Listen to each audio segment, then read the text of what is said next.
they ran into a tropical storm which was moving across the Pacific on the gauges by Kingsford Smith for 17 and a half hours non-stop. That's not a bad effort. And when they broke out of the storm finally, they were 80 minutes from Fiji. It's man and his machine climbing right up into the sky with those semi-elliptical wings. Edged beautifully against the blue of the sky today into a perfect loop. Down he comes now with that Merlin throttle back as the speed builds up automatically as gravity takes over. Wonderful sound that evokes all sorts of memories in the minds of those people who were around at the time and had anything to do with aviation or the war itself. A very familiar sign of the sky. Bill Robinson from Schweppes with the 6,000-pound, 1,000 horsepower Mark 1 and ending with the 12,750-pound, 2,500 horsepower Spitfire Mark 47. Down he goes, leveling off. Easy to stick back. The aircraft responds as he puts it over to the side and executes a beautiful barrel roll. The prototype Spitfire, which is still about, the original blue one, first flew on the 5th of March 1936. Production ended in 1947. There are about 40 to 50 examples now flying, and the numbers are increasing slowly but surely year by year.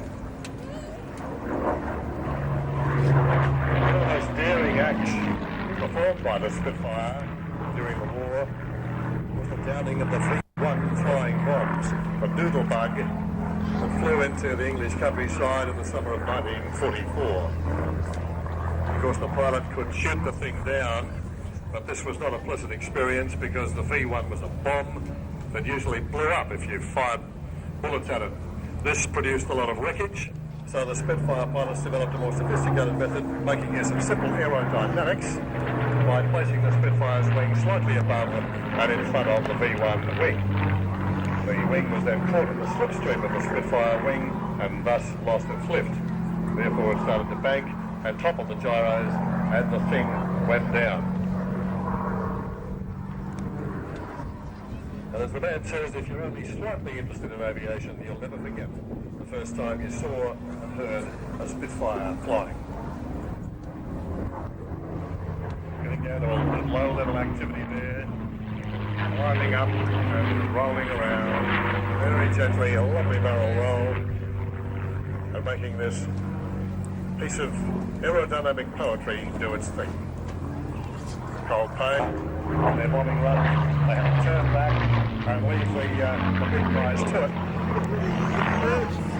which is probably part of the reason why the RAF operated light bombing and the United States Air Force. And there's a sneaky cracker on the roller. Right, it's a lovely sound. Yeah, V12 roller.